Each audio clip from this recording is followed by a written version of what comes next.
Welcome back to Old School Sports and our OOTP 23 playthrough of the Kansas City Royals. Earlier this simulated day, or I guess technically yesterday at this point, we won Game 7 of the World Series. So the second World Championship for the Royals in the past 4 seasons. Third World Championship for the Royals in the past 8 years of our 13-year playthrough. So it's been a pretty successful playthrough for the Royals at this point. Pleased that we got a second World Series title, particularly after trading away one of the top young prospects in baseball last offseason to bring on some help for the rotation this year, which definitely we got. You can see we won the division by just 4 games over the Guardians, and then ended up taking out the Cubs in Game 7 in the World Series. Highlighted by a sound pitching performance by Caleb Loggerwell, who was 5-0 during the playoffs, but he was still overwhelmed by the clutch of all clutch games. Star left fielder Alex Vasquez with 3 home runs in the deciding Game 7 of the World Series. He was named World Series MVP. He was also actually the LCS MVP, and 8 home runs total in playoffs this past season for Alex Vasquez. So a great performance by the Royals. Met our goal of winning the championship by 2035. All the money we earned in the playoffs definitely helped us turn things around financially, even though we did spend $16 million this past season on starting a charity to keep some of our players happy and to build goodwill in the Kansas City community. You can see coming off of the World Series, fan interest is as high as it can get. We've got good loyalty. We did actually raise the ticket prices midway through last season, and you can see it seems like $40 kind of was a breaking point where we weren't consistently selling out anymore. Obviously, we did sell out in the playoffs, which is great, but may actually drop the ticket price down just a tad, because it just seemed like that last move up to $40 in ticket prices really was kind of the breaking point where, at least in Kansas City, it had a 2,000 or 3,000 person per game impact on attendance, even though the price increase wasn't all that significant. So we will deal with all of that in the off season. This episode, we're going to take a look back at our top performers and our poorest performers from the championship 2034 season. Also going to dig into arbitration after the off season begins tomorrow, and then also going to find out what awards we got. We think we've got great candidates for both Rookie of the Year and the Cy Young Award this season. So hopefully, in addition to the World Series trophy that the Royals have earned, there will be some individual accolades as well this offseason. And the 2034 season was obviously a good one for the Royals, 98-64, a little worse than our 101-61 expected record. But you can see we were in the top 5 in most hitting categories in the American League, the exceptions being home runs and walks. Also pretty reasonable in steals, although 80 for the year is not a huge number. We've been first in the American League pretty often during this playthrough, but we're not quite as fast as we used to be as Bobby Witt Jr. gets older and we've moved on from some of the other faster players on our team. Good base running overall, so a very solid offensive season, 3rd in the AL in runs scored. And you can see our pitching was also good, basically in the top 6 in every pitching category, 1st and 2nd in a lot of them, 1st in the American League in runs allowed, lowest home runs allowed, fewest walks allowed. Just a really solid season. And then defensive efficiency and zone rating also very strong. That enabled us to have a winning record every month except one. In August, as Cleveland was really kind of closing in on us in the standings. We did have a 1 game under 500 record, but bounced back decently in September. And then obviously when you look at October, it was pretty successful.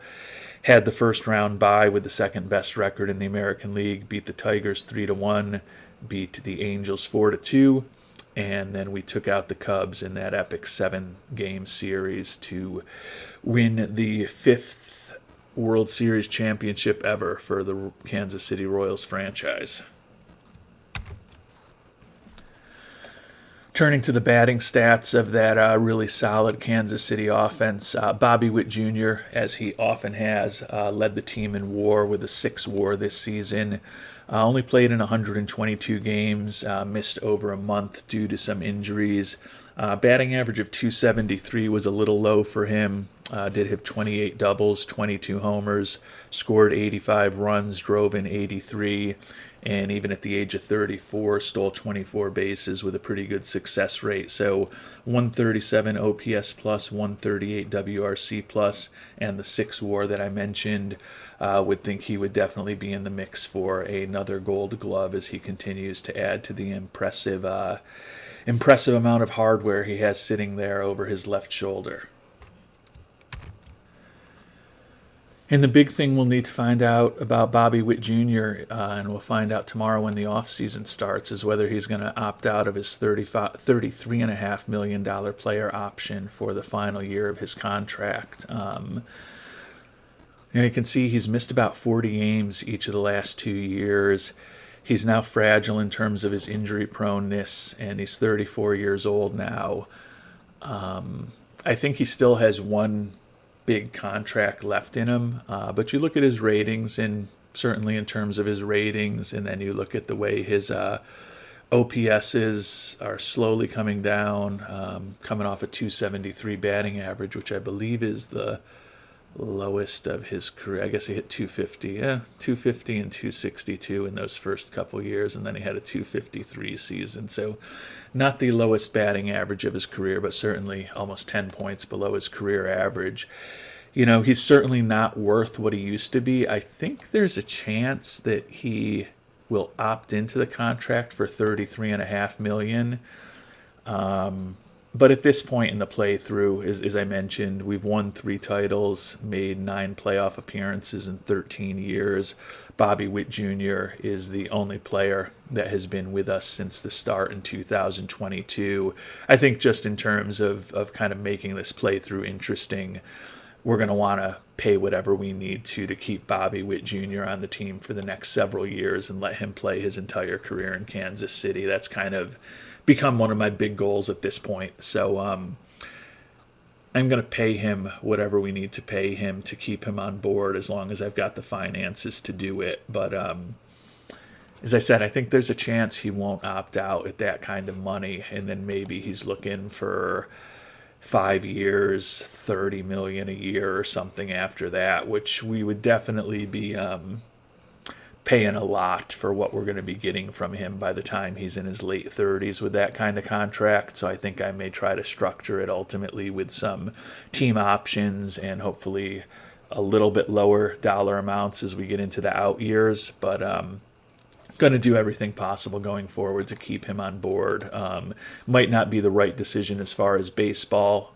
It probably won't be, given that he will be kind of getting worse and worse and more fragile over time as father time takes its toll. But I think, as I mentioned at this point, I just kind of want to see through his entire career in this playthrough since we've had him from the start and from his real rookie year of 2022. And second on the team in WAR was Alex Velasquez, who also missed some time this year with an injury, interestingly, about the same time that Bobby Witt Jr. did. You can see his batting profile is even more impressive and had a really nice year. 331 batting average, 52 doubles, scored 84 runs, drove in 93, put up a 4.6 WAR with a 164 OPS plus, 161 WRC plus.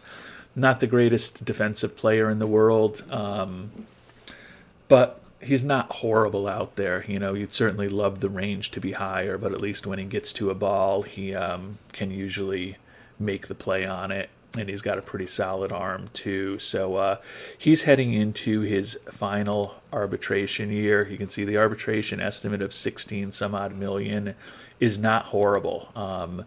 So we'll definitely have him back next year. The question will be whether that will be his final season with us. Will we look to trade him? Will we look to let him leave in free agency? Or will we try to sign him to a long-term contract and Three-quarter Badger, frequent commenter, has made the point that given the youth and the quality of the corner outfielders we kind of have coming up through the system, moving on from Vasquez might be the right decision. And I think that's definitely possible. We'll figure that out over the next season or two. But certainly had a great year with us. And as I mentioned, he was the World Series MVP and the ALCS MVP this year, in addition to being the ALCS MVP back when we ultimately went on to win the World Series in 2031. So big year from Vasquez. Tony Fonseca, the young shortstop, it's really all about his glove, and you can see his glove has actually continued to evolve and improve over the last couple years since he first came up. Now has an 80 rating at shortstop, 75 range, 80 error, arm, and turning double play. Looking at his fielding stats this year, defensive efficiency and zone rating, both really strong. I think he'll hopefully be a strong candidate for a Gold Glove this year. And he went out and he hit 282 also. Pretty league average as far as his OPS plus and his WRC plus, but put up that 4.2 WAR I mentioned largely because of the glove. He's durable, so he's out there every day. He is definitely a player we would love to lock up for the long term if we can come to an agreement, but I think the price on him is getting high. Angelo Velasquez is another excellent defensive player, our center fielder, great personality. We did lock him up to a long-term contract about a year ago. Another solid year from him, hit 283, a little more pop with 47 doubles, 9 triples, and 5 homers. And more efficient on the base paths finally with 27 steals and only 6 caught stealing as we've kind of dialed back his stealing attempts a little bit and his efficiency has gone up. A league averages type of player, but again with that very good glove in a premier defensive position, he's a pretty valuable player for our team, putting up a WAR of over 4. And then the last of the players that had a monster season for us is our Rookie of the Year candidate, Victor Aguiar. Was a 14th round draft pick in 2027, and really over the last couple years blossomed in our minor league system, took over as our everyday right fielder this year, and had a brilliant rookie season. 282 batting average, 42 homers, and a league best 135 runs driven in. Good work ethic, good personality. 3.9 WAR on the season because he is not an exceptional defensive outfielder, but with having him and Alex Vasquez manning those corner outfield spots, definitely get a lot of offense from those premium offensive positions. Ernesto Laziosi, our second baseman, fell back a little bit offensively from his rookie year when he hit 313, batted just 258 this year, but does have some pop as a second baseman with 27 doubles, 13 homers, scored 73, drove in 72, a little below average in terms of his OPS plus and his WRC plus, but a nice solid glove as a second baseman and certainly profiles as an average-ish to above average hitter. So think that he remains a big part of the team's future. Leo Aguiar and Angelo Bolden are our catchers. You can see that they both put up 1.6 WARs. Certainly that's more impressive for Leo Aguiar, who's our right-handed batting catcher who starts in the platoon against lefties, started 61 games this year and hit 288. So in his first 2 major league seasons has hit 302 and 288. Very good defensive catcher. Perfect backup catcher as far as I'm concerned. The normal starter is Angelo Bolden, who bats left-handed, so he's playing against right-handers. Good personality, solid catcher ability and arm. Not the best hitter in the world, has hit 257 and then 251 this year over these past couple years. We did sign him to an extension, so he's with us for the medium term at this point. Not going to be making huge money, so I think that the platoon of Bolden and Aguiar is a pretty effective catching platoon for us that put up a 3.2 WAR this past season. Dylan Cruz will be moving on from, made a lot of money this year. He was out his entire first season for us in 2032 with an injury after we traded for him from Boston. Had a really nice year, 2033, and slipped back a little bit this year. Batted just 242, 24 homers, 80 ribbies, a little bit above average player in terms of his WAR, his OPS plus, his WRC plus. But he's going to be looking for big money this offseason. Still looking for $27.3 million a year over 3 years, given the glut of corner outfielders we have coming up through our system. Probably going to be, almost certainly going to be moving on from Dylan Cruz, and that may allow us to move either an Aguiar or a Velasquez to the DH role that Cruz was at most of this past year, and maybe get a little better in our corner outfield defense with one of the young players who will be getting more playing time next year. Willie Flores is another young prospect, not really a prospect at this point. He spent the last 2 years in the majors, but still not fully developed, still working on his contact, his eye, and his avoiding Ks. Great personality in the clubhouse, and you can see he's got the ability to play a ton of defensive positions at a excellent level. Had been hoping we could get him into a position where he was an everyday starter. He did start 104 games with us due to injuries, filling in for others. So we got him 382 at-bats. He hit 251. Kind of going forward with the fact that if Bobby Witt opts in or if we re-sign Bobby Witt, we've got him at third. We've got Laziosi at second. We've got Velasquez in center field, and we've got Fonseca at shortstop. Flores is still kind of most likely going to be in that super utility role for us. I think he's a player who gives us a lot of flexibility with his defensive skill and versatility. But I just don't know that we're going to ever have a regular spot for him in the lineup as long as Bobby Witt Jr. is on the team. Certainly at some point down the line, it's going to get cost prohibitive to be keeping both Laziosi and Fonseca. So Flores is a guy that we may try to lock up to a bit of a longer-term deal over the next few years when, because of lack of playing time, his arbitration numbers might not be as high and he might not be as looking for as much money, because that will just give us a little flexibility a few years down the line when both Fonseca and Laziosi might be looking for really big money and getting big money in arbitration, and we might have some interesting financial decisions to make. Orlando Soto, another young player, backup outfielder, hit 335 but only had 170 at-bats this year as a fourth or fifth outfielder for us, but solid defensively, very speedy on the base paths. You can see in the major leagues, in limited playing time, he's stolen 12 bases, been caught just once over the last 2 years.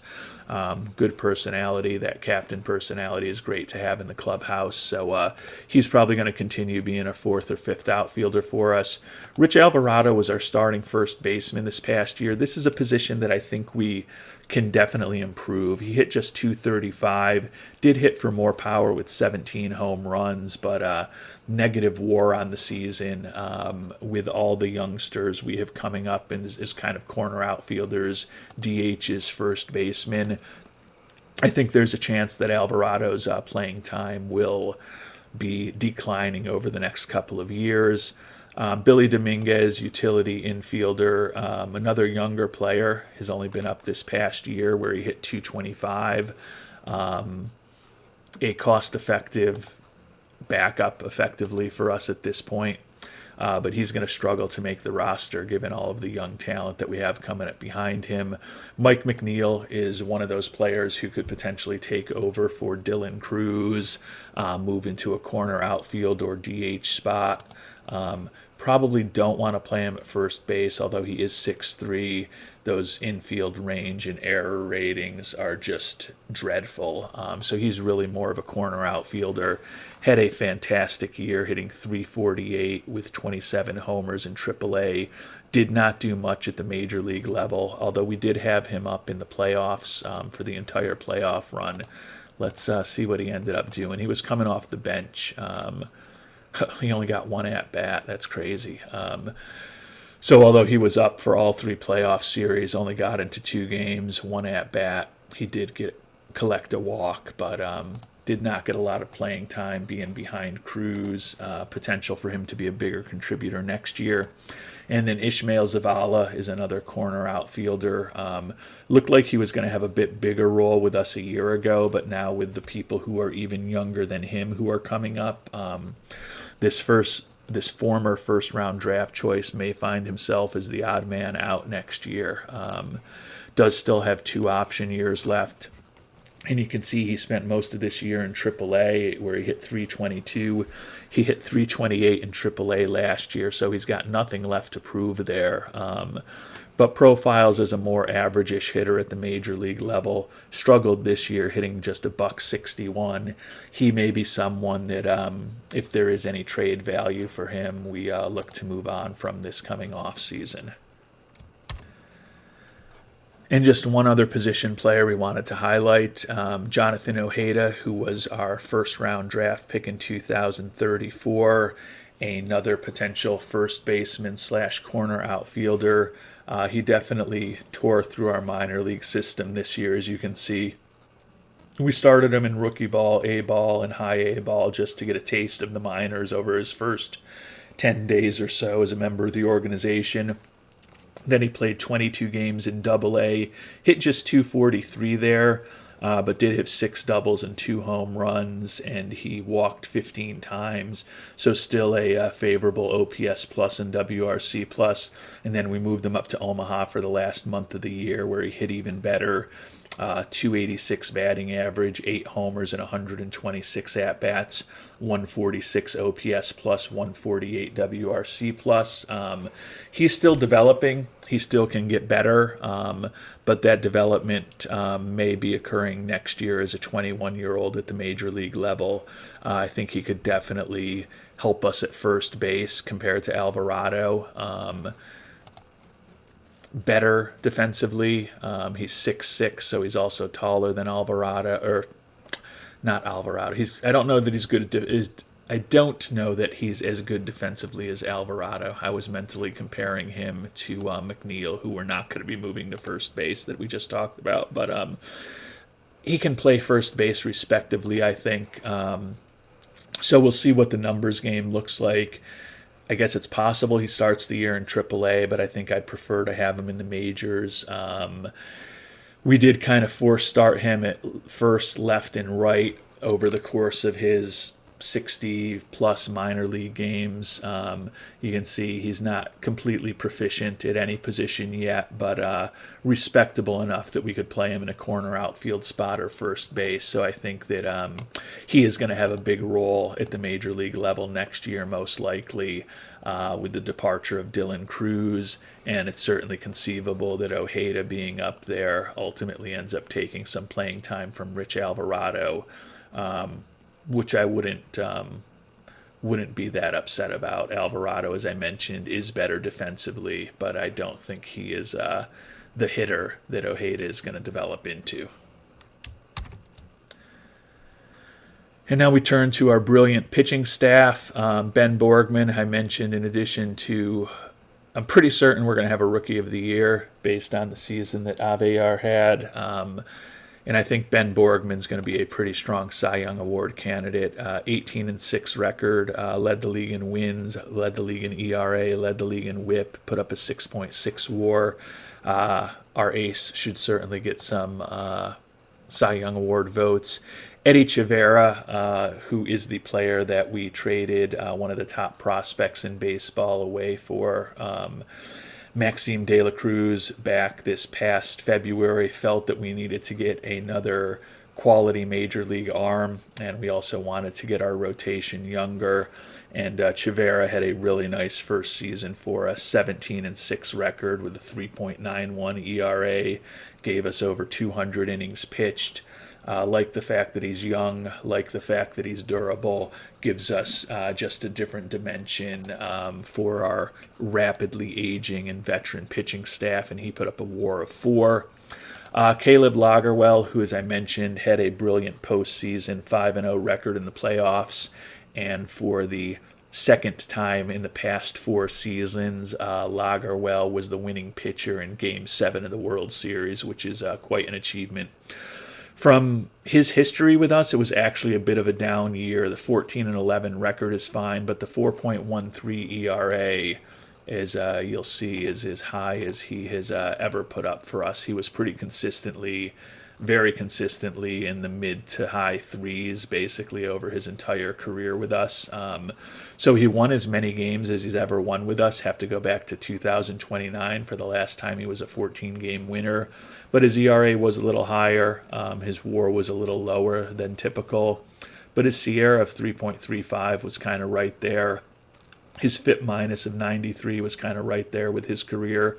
So not a vintage Loggerwell regular season because he actually did end up spending a little time on the IL.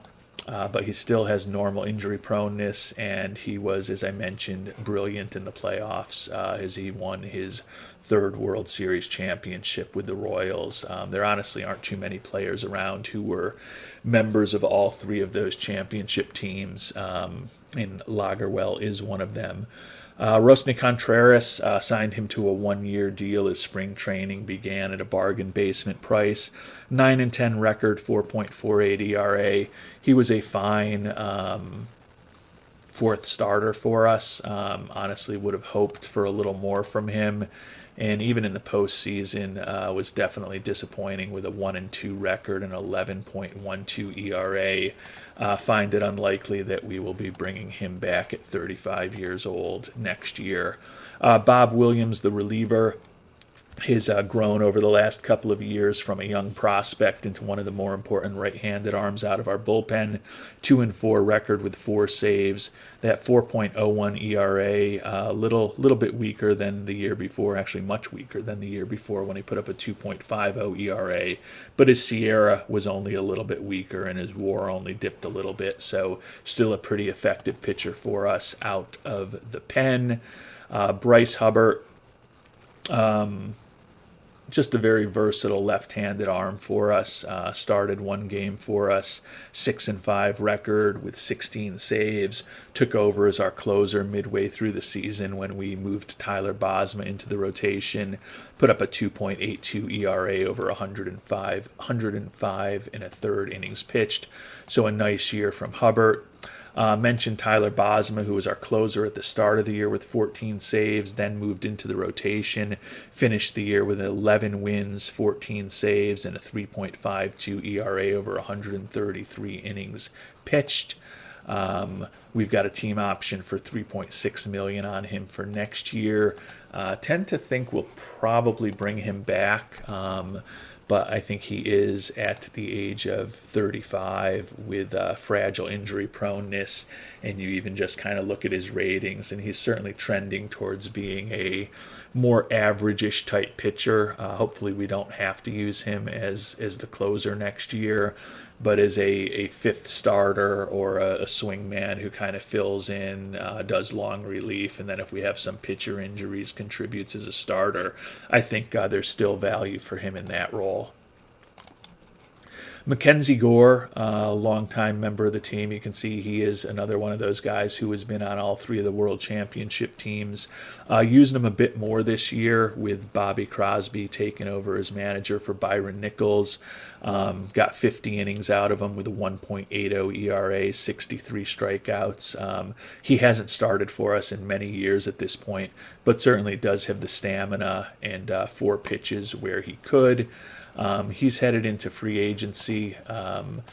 May or may not be back with us. He's coming off a really good year. We'll have to see what kind of money he's looking for. Zach Green is a guy that we traded away. He was a Rule 5 acquisition, and then we traded him away before the trade deadline for a young outfield prospect from the Yankees. Matt Allen came over from San Diego right before the trade deadline and did a pretty good job as our closer. 1.93 ERA and 37 strikeouts in 28 innings. Got 9 saves down the stretch for us, and then was a pretty valuable pitcher for us in the playoffs. You can see put up a 1.86 ERA with 14 strikeouts over 9 2/3, 2 wins and 5 saves for us in the run to the World Championship. Probably not going to be back next year. He's going to be looking for big money next year, and he also still thinks of himself as a starting pitcher.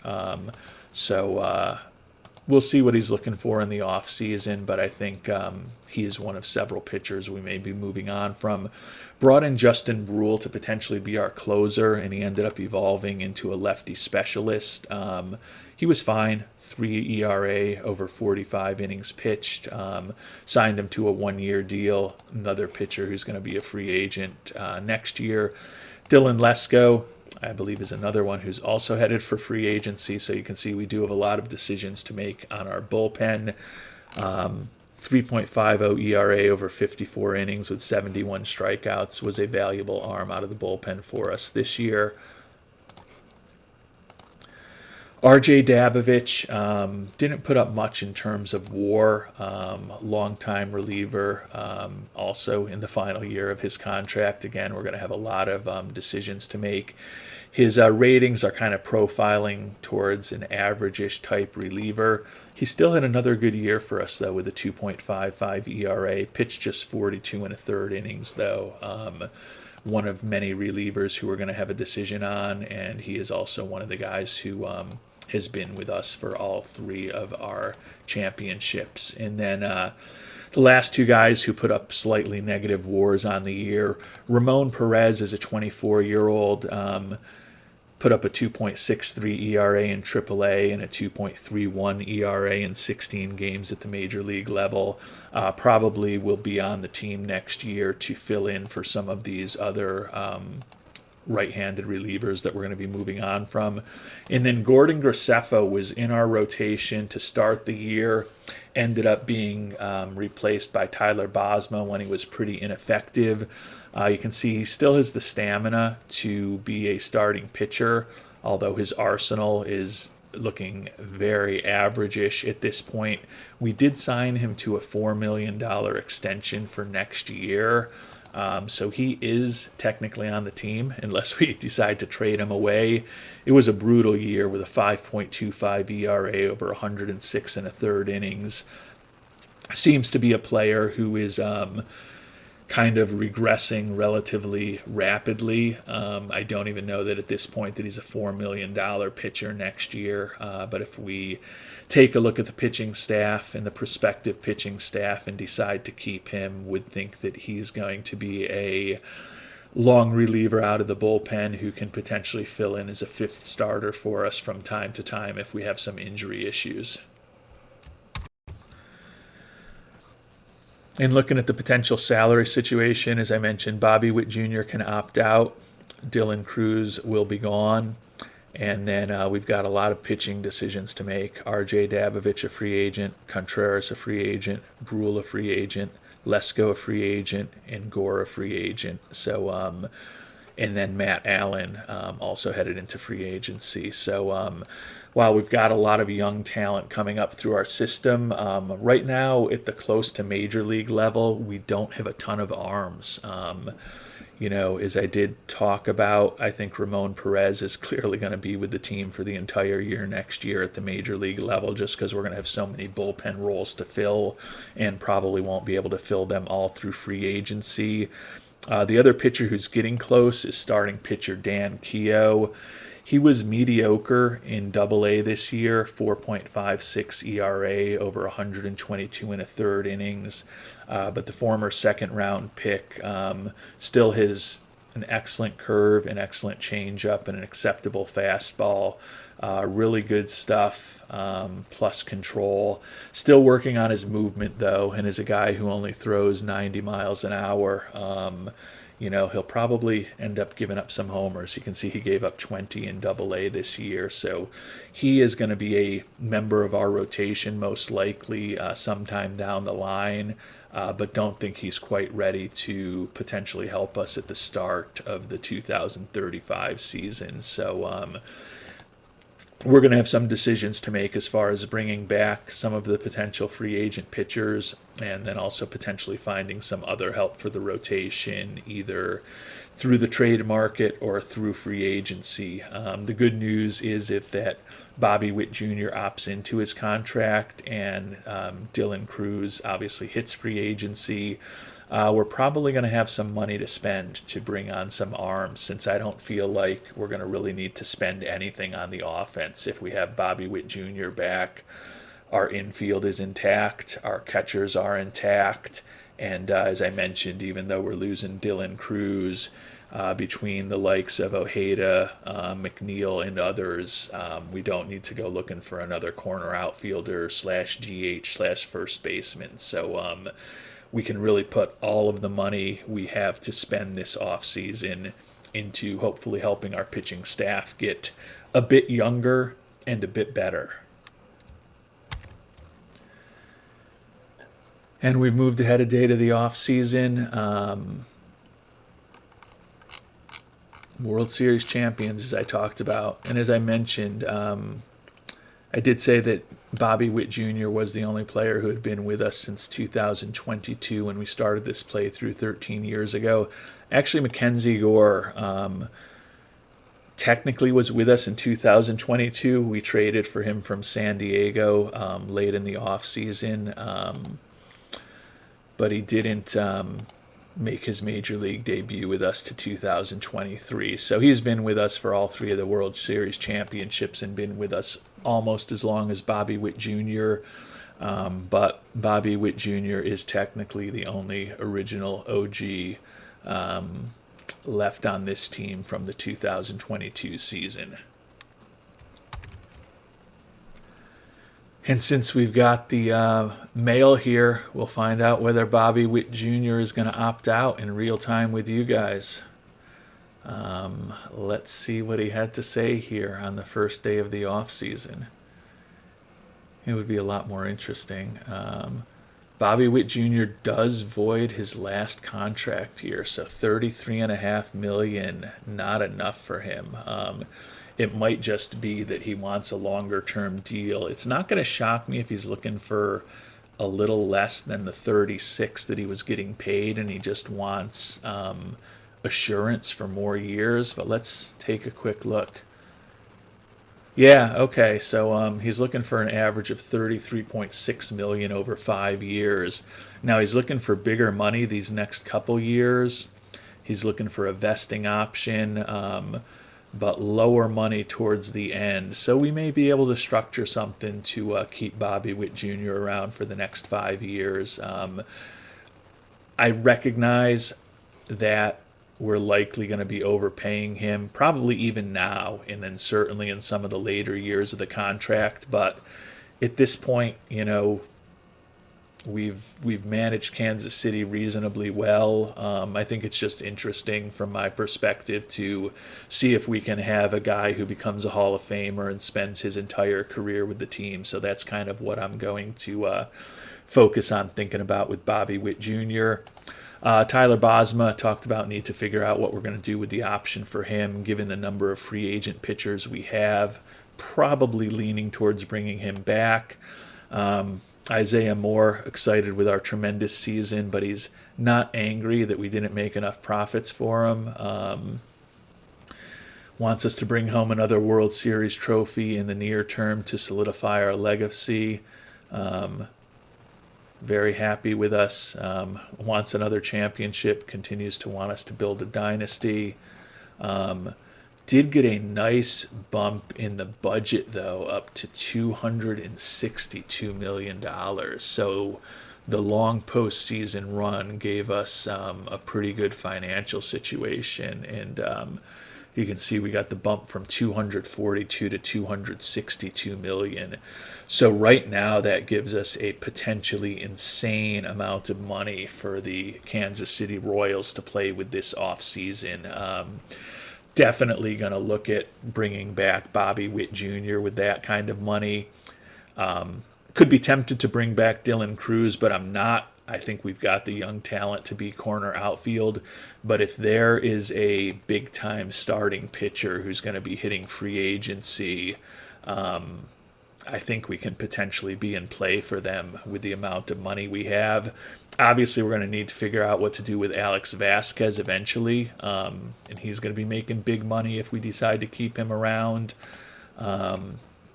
If Mason Kelly, who we looked at last year, kind of highlights the free agent pitchers. We've talked about him. He's fragile, poor movement, gives up tons of homers. Certainly not someone that I want to throw a ton of money at. Pedro Reyes is wrecked physically. Doesn't really look all that exciting. Low work ethic, in his 30s, wrecked physically. So potentially, Contreras, who we just had, is one of the more interesting free agent pitchers, at least as far as starters. Maddox Bruns, very good control, but coming off of bone chip surgery, already fragile. And then Austin Cox profiles as a very average-ish pitcher. And then Alex Manassa is the last of the potential three-star pitchers, coming off of a torn elbow ligament. Not the best personality. Does kind of probably have the best profile in terms of his rankings. But he's been a very average-ish pitcher over the course of his major league career. So although we're going to have a lot of money to spend, I don't necessarily love any of the starting pitchers who are out there. Looking at the potential relievers who are going to be free agents, Jose Garces is wrecked physically. Otherwise, he would be pretty interesting. So we may have to go to the trade market. And then just for the heck of it, we'll take a look at the batters who are going to be free agents. Bobby Witt Jr. highlights that list. So documents probably even more dramatically how important it's going to be for us to hopefully get him signed before he can hit free agency. Gerald Nin, shortstop, don't really need any help at the middle infield, and he's going to be looking for a ton of money. Pretty uninspiring free agent class. So honestly, with the amount of money that we're potentially going to have, it may make sense to start trying to buy out the arbitration years of the Eddie Chiveras and the Tony Fonsecas and the Arrighetto Laziosis of the world, and try to get some of our younger talent that we'd like to build around for the longer term signed to the type of contracts that we've signed with Angelo Velasquez and Angelo Bolden over the last couple of years. Get them locked up while we can. That may be the most efficient use of that money as we head into the off season. And as expected, Bo Jackson, after a great run as our first base coach, is going to retire. He's in his 70s now. Lost a manager in high A ball who we didn't really want to re-sign. And we are into the arbitration period, where we only have a few players eligible. Chavera, Hubbard, Williams, and Vasquez, all pretty important players, but a relatively small crew. We're going to make sure that we submit a qualifying offer to Dylan Cruz. Given the amount of money he's looking for, $27 million a year over 3 years, I think it's pretty unlikely that he accepts. We've also got the qualifying offer out there already of Bobby Witt Jr.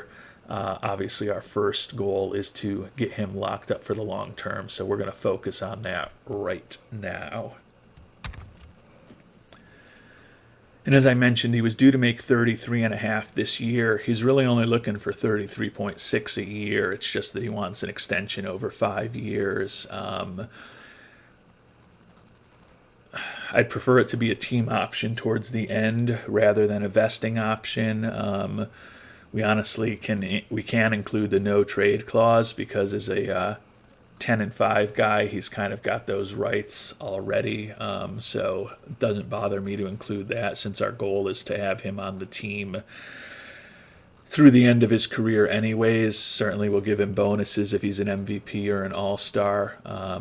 So it's really just a matter of how we structure this contract. And given the amount of money we have, I might make it even higher for this next year than the 37.6 he's looking for.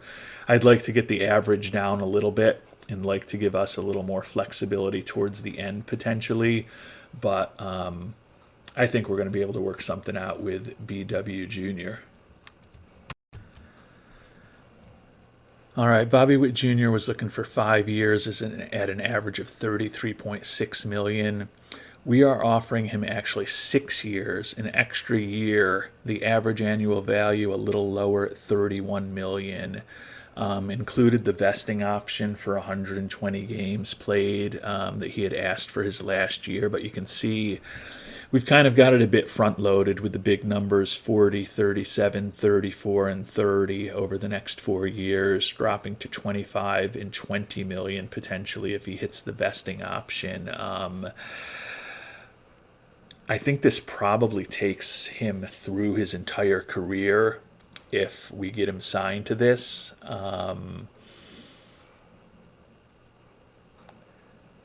I don't think it's going to make him angry. I'm not sure if he's going to accept it. We may have to offer him a little bit more money. He may really be insistent on 5 years. But I would think that the big numbers of 40 million this coming season, when we've got a ton of money in the budget, and then 37 next year, would be attractive to him. And then, the contract gets less onerous for us as his abilities are likely to be regressing over the final years of the contract. So I think it makes sense for us. I think it probably makes sense for him. The question is whether he'll be looking to get a little extra money than we're willing to offer. Nope, he's willing to think about it. So if we can get this deal done, probably locks up Bobby Witt Jr. with us for the remainder of his career, which has been one of our goals. And I think it does it in a way where even though we're overpaying a little bit for what he's going to be, I think, throughout the course of the contract. But I think we have it structured in a way that it's not going to be completely crippling to us financially if he's a lesser player than he is today in his late 30s, which is certainly what we'd expect. So we are going to go ahead and submit that offer to Bobby Witt Jr. here on the opening day of the 2034 to 2035 offseason.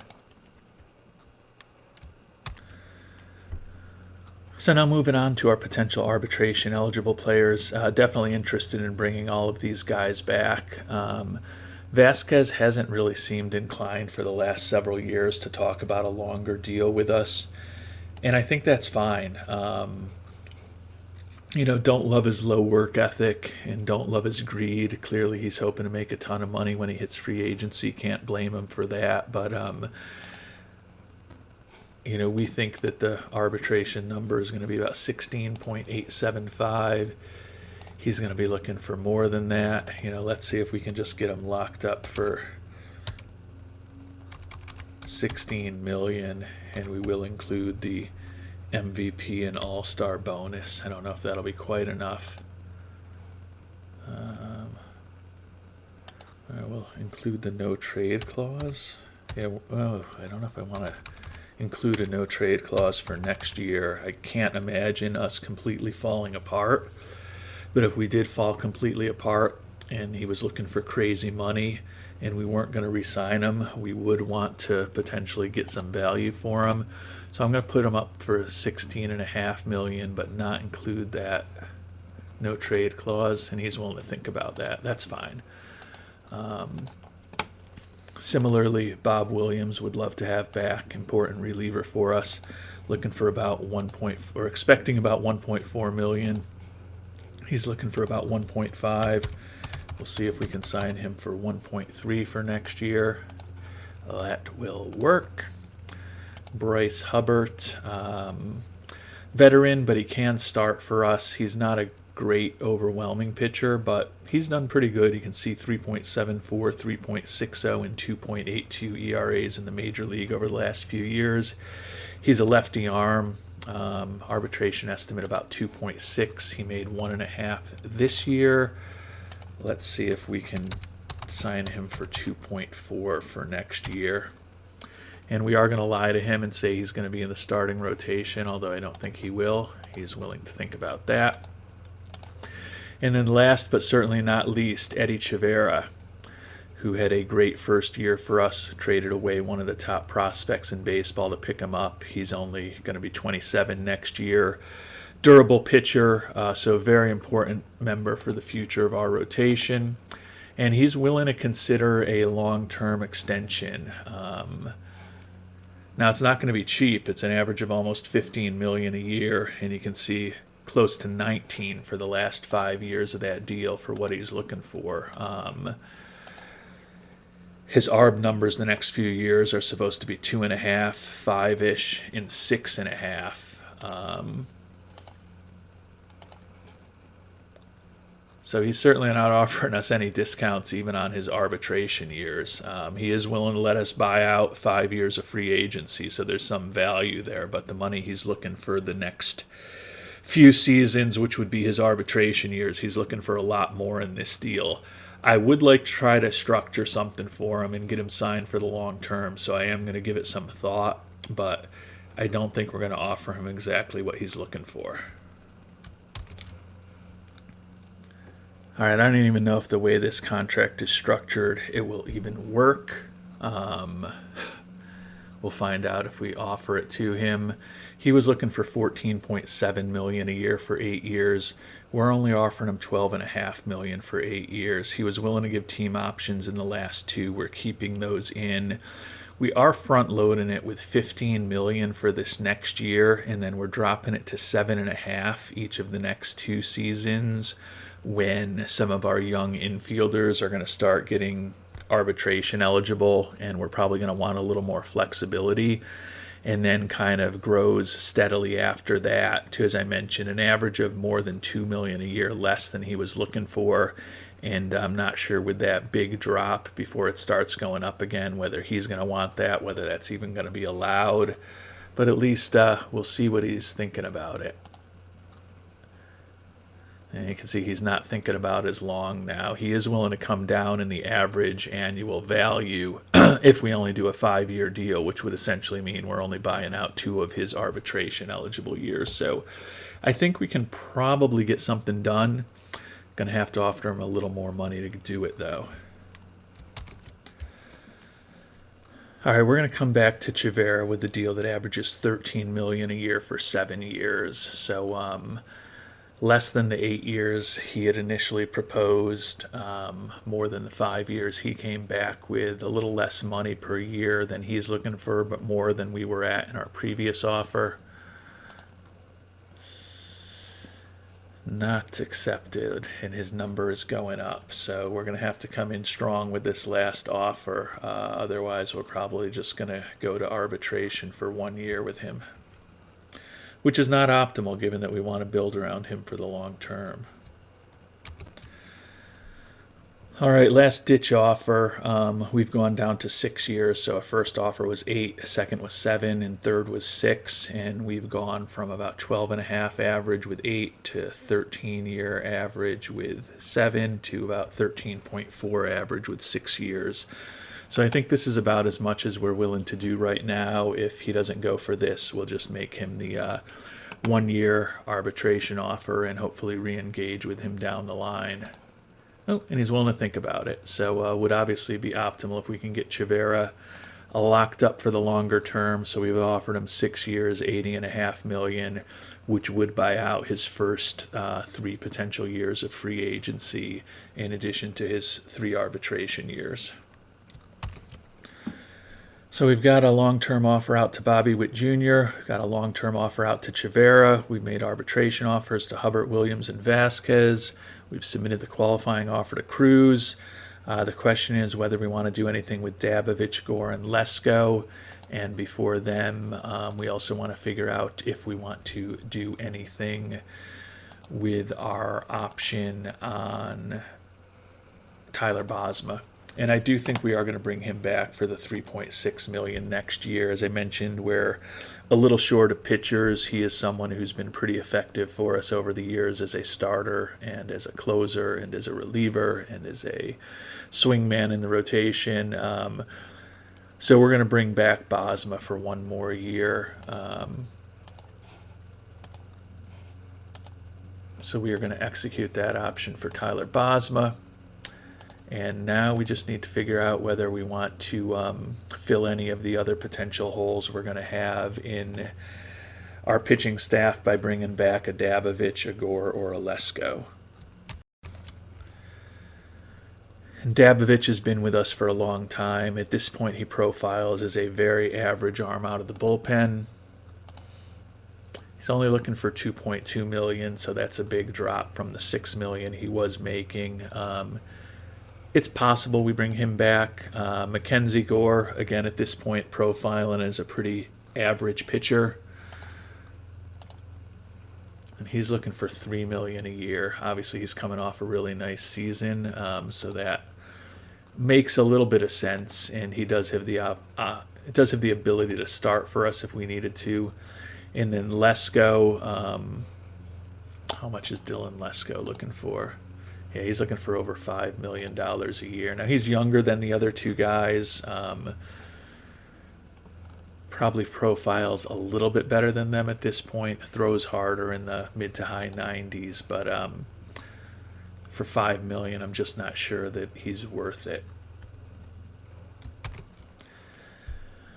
All three of these guys have been valuable pitchers for us, Dabovic and Gore, over the long term with this team.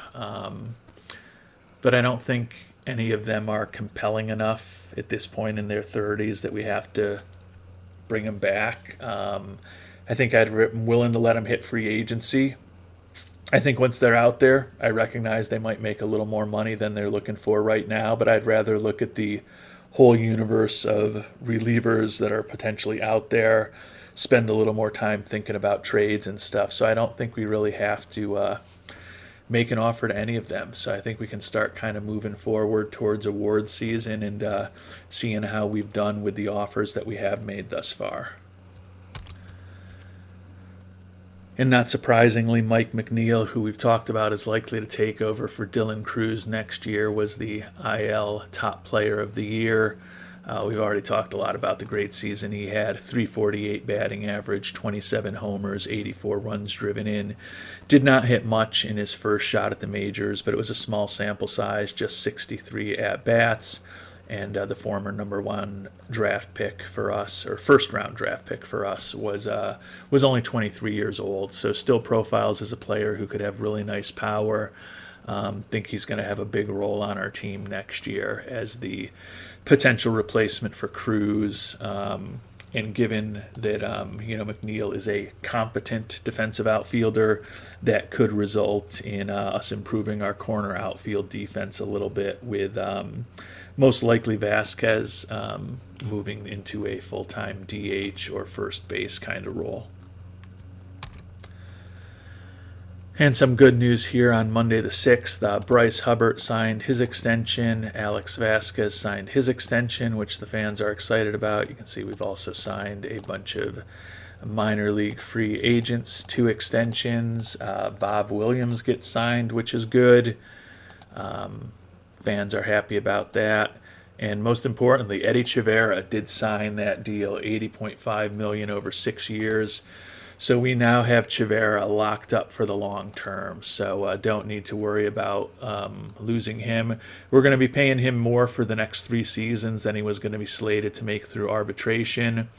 But then we're going to be paying him less in those first 2 free agent years, and then we've got a team option for the 3rd season. So this locks up the youngest pitcher in our rotation until he's in his early 30s. And, given what we spent to bring him on board, and given that he's young and durable and a pretty darn good pitcher, 17-6, 3.91 ERA, real happy to have Chavera locked up for the medium term with the Kansas City Royals. So that means we are out of arbitration. We don't have anyone to worry about in arbitration this year. Still just waiting to hear what the veteran who opted out of his contract, Bobby Witt Jr., thinks about the 6-year offer that we made to him that will hopefully keep him with the Kansas City Royals for the rest of his career. And we do have Bobby Witt Jr. signed also, so the fans excited that we're bringing him back. We're excited too. It's going to kind of make this interesting and make this playthrough really interesting, that hopefully we can play through the entire career of Bobby Witt Jr. The 34-year-old now locked up for the next 6 years, and you can see we're paying him a lot for a older declining player, but at least the amount that we're going to be paying him each year is going to be declining over time. So hopefully it doesn't become a total anchor of a contract if he does start to decline. Have him for another 6 years. He's got 2,020 hits, so certainly an outside chance that he can get to 3,000 hits. Probably can get to 1,500 career ribbies. Probably can get to 500 stolen bases. Unlikely that he's going to get to 400 home runs unless he finds a real power surge in his mid to late 30s. But really happy that we've got him locked up, hopefully, for the rest of his career. And you can see with the signings of Chivera and Bobby Witt Jr. to those big and somewhat front-loaded extensions, the money that we're going to have for extensions and free agency in the coming off-season is smaller. But as we walked through earlier in this episode, the free agents that are out there just aren't that exciting. So I think that's fine. And if we do need more money, keep in mind that we maximized our scouting and development. Well, we maximized our scouting budget and we pushed our development budget up to the highest that it's ever been for this past season. So we could certainly back those down a little bit if we desire to. We are going to drop our ticket price a little bit. Even though our fan interest is well over 100 now with all of the big signings we've just made, we did find when we bumped it up to $40 that people just weren't going, despite the fact that we were a first-place team, a perennial playoff contender that was on its way to a World Series appearance and a World Series win. So going to see if maybe $39 for next year is going to be the sweet spot for selling tickets. And I guess although we're not going to offer anything to Dabovic, Gore, or Lesko, check in and just make sure Cruz is still looking for big money. Yeah, $27.3 million. So real comfortable with submitting the qualifying offer to him. And then we're also going to check in on the other pitchers who we don't get compensation or potential compensation for. Matt Allen did a solid job as our closer. I think he's going to be looking for just too much money, given that he really wants to be a starter. Yeah, $15.3 million a year and wanting to be in the rotation, that's not going to work. Justin Brule, looking for about the same as he made last year. He was effective as a lefty out of the bullpen for us. Do like the fact that he's really good against left-handed batters. It's a little more than I want to be paying to a 37-year-old. Don't love the low work ethic, but he's an effective major league pitcher. Can't hold that against him too much. And then Contreras is looking for $10 million a year. I don't really have a problem with letting these guys hit free agency. Brule is a little bit tempting, but put him out there in the mix with all of the other free agents, and we'll be able to sign a few pitchers to bolster both our rotation and our bullpen in the coming months. And we've made it to the beginning of award season. Take a look at the Gold Glove winners. As usual, Bobby Witt Jr. wins a Gold Glove. Interesting that that's the only one. I definitely thought we had a chance with shortstop Tony Fonseca. Let's see what Mcneil did with the Red Sox, and he certainly profiles as an excellent defensive shortstop also. Zone rating and his defensive efficiency were way above where even Fonseca was. I don't think his fielding percentage was quite as high, but it looks like these two young guys are going to be probably competing for Gold Gloves for many years, and it looks like Vela is definitely a even better bat than Fonseca is. So a great young shortstop that the Red Sox are going to be building around for the next few years. But Bobby Witt Jr., who's now hopefully locked up for the rest of his career with the Royals, earns another Gold Glove here in 2034.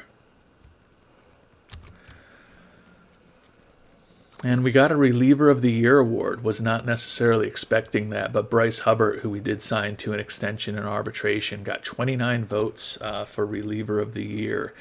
He was our closer in the middle of the season. He took over for Tyler Bosma when Bosma moved into the rotation. But then he also did eventually move out of that closer role, but did get 6 wins, 16 saves, and probably most importantly to the award, put up a 2.82 ERA over 105 and a third innings. So Bryce Hubbard, 2034 American League Reliever of the Year. Mackenzie Gore also got some votes for us, and he actually was the one who got the other first place vote. And I don't vote on the awards, so it wasn't me voting for either of these guys. Guess maybe a little bit of a surprise that we didn't have anyone win any Silver Sluggers this year. With the great year we had from Aguiar, would think that Bobby Witt Jr. would have potentially been in the mix, and certainly Alex Vasquez also.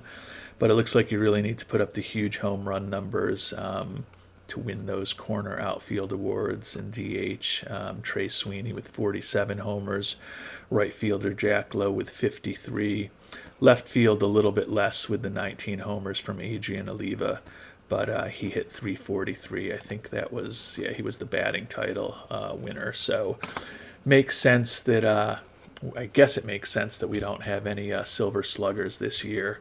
As I've talked about earlier, cautiously optimistic that we're going to have a Cy Young Award winner. Very confident we're going to have a Rookie of the Year award winner. And I would think that Bobby Crosby is probably in the mix for Manager of the Year. And no shock, Victor Aguiar, our brilliant young left fielder, unanimous Rookie of the Year. Led the league in runs batted in, 42 homers, 282 average, a WAR of almost 4. So he's going to be a real big player for us going forward. Interesting that Kai Shek Chiang, who we had picked up as a international free agent, and then we traded to the Red Sox, finished third in the voting. We needed to include someone in the trade to get them to take on Ricky Vanasco's contract. So I don't feel great about moving on from him, but he's a corner outfielder, and as we've talked about, we've got a ton of young corner outfielders coming, but he really had a nice year also. 268 batting average, 29 homers, and 72 ribbies. But let's see what Vanasco looks like, because that was what we really wanted to get away from. He's out again with a partially torn labrum, so another injury for him after he missed most of last year. Did come back, and he was actually reasonably effective with the Red Sox with a 2.75 ERA over 68 and 2/3 innings. But he's already fragile, now coming off a partially torn labrum. And they've got him for another year at $11 million next season before that team option kicks in. So, don't feel great that we had to get rid of Chiang, but the fact that we've got that contract off of the books, not just for this year, but for next year, makes me feel good. And we won the World Series without either of those guys, so I'm not going to second guess the decisions we made that got us to the place we are today. And another day, another award, as I thought might happen. Bobby Crosby, in his rookie year as our manager, we promoted him from bench coach after Byron Nichols retired, and can't ask for a better season than that. 98 and 64 record, won the World Series, and he is now American League Manager of the Year at the age of 54. And we did get the Cy Young Award also. Ben Borgman, 28 first place votes. We've talked a lot about the great season that he had for us. 18 and 6 record, led the American League in games started, wins, ERA, and WHIP. 227 strikeouts, a 6.6 WAR, and a 2.84 SIERA. We made a big trade for him 4 years back at this point, and he's really become the top starter on our team. So with Borgman, who is signed for another few years at $19.5 million. Chavera, who we just signed, and Caleb Loggerwell, who was also signed for several years. Feel real comfortable that we have a very strong top three of our rotation. A little bit of uncertainty around the 4 and 5 spots in the rotation as we head into the off season, but definitely feel that with Borgman, Loggerwell, and Chivera, the top of our rotation is solid. If we can find another great starter to pair with them, we certainly will. But we don't have to chase someone for big bucks in free agency with those three already fronting our pitching staff. And turning to the other big awards, the NL Cy Young Award went to Jorge Paso of the Atlanta Braves, 18-7, 346 strikeouts, over 245 and a third innings pitched. Back-to-back Cy Young Awards for Paso. American League MVP went to Jack Lowe of the Guardians, unanimous winner, 311 batting average, 53 homers, and 134 runs batted in. Looking at Royals who got some votes, there are a ton of them down in the standings. You can see Victor Aguiar, the Rookie of the Year, Alex Vasquez, Ben Borgman, the Cy Young Award winner, and Bobby Witt Jr., who won a Gold Glove. All got MVP votes this year, although they weren't really in contention for the award, and we weren't really expecting that any of them would be. But still, nice to see all 4 of those key players on our team get some recognition. And in the National League, Alex Palacio, Fernando Tatis Jr. has been the perennial MVP over in the National League and had another great year with 42 home runs. Before we check in on Palacio, let's just check in on Tatis's career stats at this point, and he is now the all-time home run champ with 780 home runs, closing in on 2,000 career runs batted in, and he's still only going to be 36 years old next year, so just a stupidly successful career from Fernando Tatis Jr., But Palacio was the MVP of the National League this year. Wow, look at that batting profile. And he's also a pretty darn good defensive third baseman. 318 batting average, 36 homers, 97 runs driven in. And he led the National League in slugging percentage, OPS, WRC plus, and WAR with 7.4. So a great year from Palacio for the Giants. And I think we're going to just move forward to salary arbitration and free agency right now. We've talked a lot about the 6 free agent pitchers that we have hitting the market, but at the money they're looking for, and given who they are and what they are at this point, and given that they're all, with the exception of Lesko, they're all kind of in their mid to late 30s, and Lesko's even 31. I just don't feel like we have to chase after any of those guys. Probably will have a little bit of turnover on the pitching staff this year, but as I mentioned, we're pretty comfortable with our top 3. We've still got Bosma, Graceffa, and Hubbard who could potentially start for us. And then we're going to have the young right-handed relievers, Perez and Bob Williams back. So we've certainly already got the bones of a pretty decent pitching staff and bullpen. And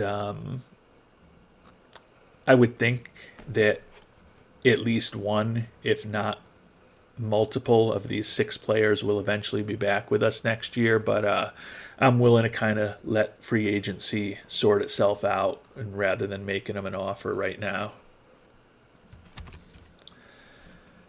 And interesting, how the turntables have turned. Dylan Cruz accepted the qualifying offer.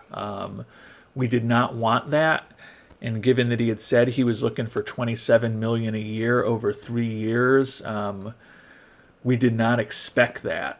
So that is a little bit of a hiccup for us. I mean, we have the money to handle it, but I'm not really thrilled about having him back at that kind of money. So that's really interesting. Was hoping to get the draft pick. Have to see what the trade market for him looks like. He still profiles as an above-average hitter with a little bit of power, but his range is dipping. He's been DH for us the last few years. He was looking for so much money that I really didn't. Dylan Cruz cannot be dealt. He's a pending free agent, so I guess we got to wait for that option year to kick in before we can potentially deal him. So, well, we'll wait to free agency tomorrow and then see what happens and see what the market looks like. International free agents, quick look through these guys. Always hope you can find something interesting in here. Jose Sáenz, third baseman, not going to do much for a team like ours with a great infield.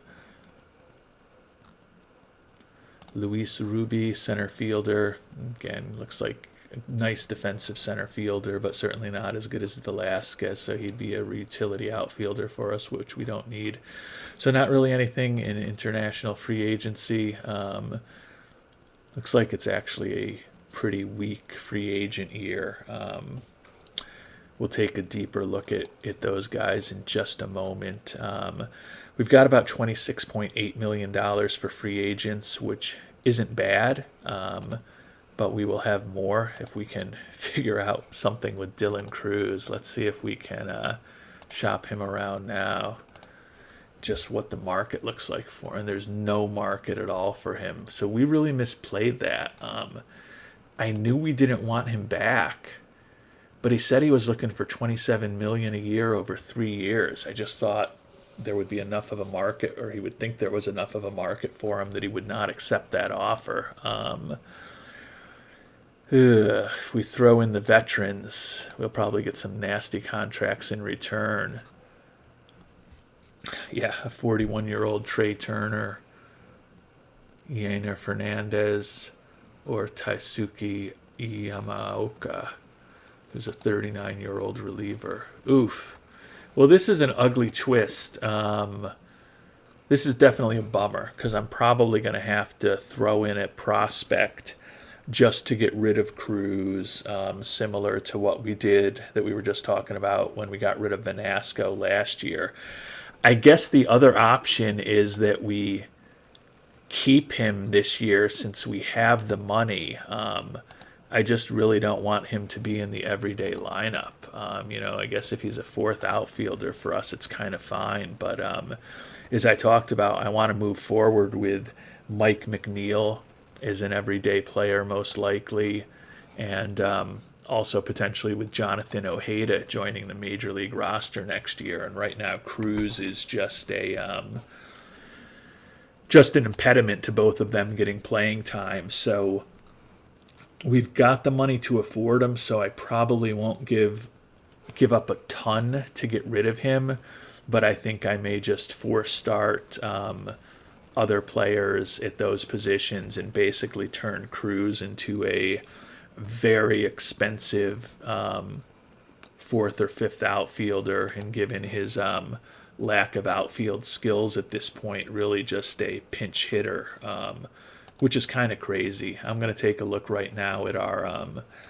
prospects and see if I can figure out some way to get him off the books. And we can actually get offers for him if we throw in another left fielder, Israel Gutierrez, who is not a bad prospect. He was a scouting discovery back in 2027, but he's already 23 years old. He did play in Double-A ball this past year where he hit .246 with 22 homers. Has a good personality, not a great defensive outfielder, but can play right or left or first base. But I don't think he's quite as good as some of the other young corner outfielders we have coming up through our system. We're certainly not going to take on a huge contract for Bobby Figueroa, who profiles as a average-ish third baseman making a ton of money. Willie Cambre from the Yankees, though, an expensive catcher, but only 1 year left on the books. does have one option year left. I feel like we're in pretty good shape at catcher with Bolden and Aguiar. He would obviously be a nice insurance policy for us to have in AAA. Now, a lot of money for a AAA catcher. You can see he hit 329 for Colorado 2 years ago, but batted just 190 and a little bit of playing time with the Yankees last season. I'm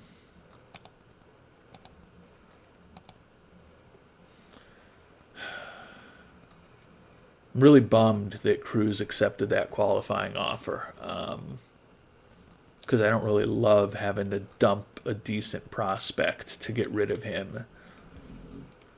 But by the same token, I'm just done with the guy. I mean, he hit 242 last year, did have 24 homers and 80 runs driven in, so he was productive at times, but you can see his WAR was 1.1. You know, he's not a $19 million player at this point, but he was looking for so much money. I just thought I was safe giving him the QO. And this is kind of funky. It says that the Yankees are going to offer Cambre for him, but when we go to try to make the trade, they won't actually do it. Even if we include Cruz and Gutierrez, still have to include another pretty useful player, which goes a long way towards saying how unvaluable Cruz is at this point. But it is a little weird that they said the Yankees would trade for him when we added in Gutierrez, and then when we try to do it, they don't. So we don't have to do anything with him right now, but certainly going to be looking for a way to potentially get that money off of the books over the next several months before the 2035 season actually gets started. And looking at the batters available for free agent, pretty much the list of players that we thought were going to be free agents from a few weeks ago when we checked in. We don't need a ton for our lineup, and we even have less needs now that we have Dylan Cruz back with us when we weren't even expecting to have him on the roster. Our old buddy Peyton Williams, coming off of a season split between Seattle and the Yankees. He did combine for 19 homers between the two teams, but still struggling to keep his batting average up above 200. He's had a decent career, though. Taking a look at the pitchers where we're likely to be somewhat more active, or actually we're likely to be significantly more active. Morgan Mcsweeney, a fragile 37-year-old, kind of highlights the list. Very effective pitcher, looking for a lot of money. We'll have to see what a lot of those guys on our team were looking for. Matt Allen supposedly looking for $17.6 million.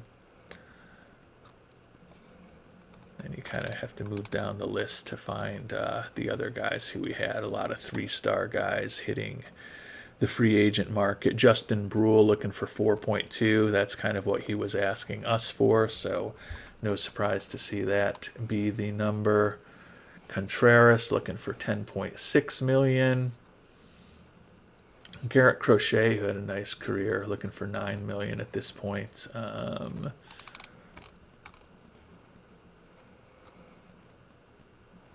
Former Royal Will Goebel out there looking for $2 million. Always liked him as a lefty arm. Profiles as a pretty average-ish pitcher at this point. Had a good first year with the Dodgers and was more pedestrian last year, but he might be somebody for us to think about down the line as we really dip into free agency. He's looking for about $2 million. Mackenzie Gore looking for about $4 million. Still should have a couple other pitchers from our team on this list. See exactly what those guys are looking for, if I can actually find them.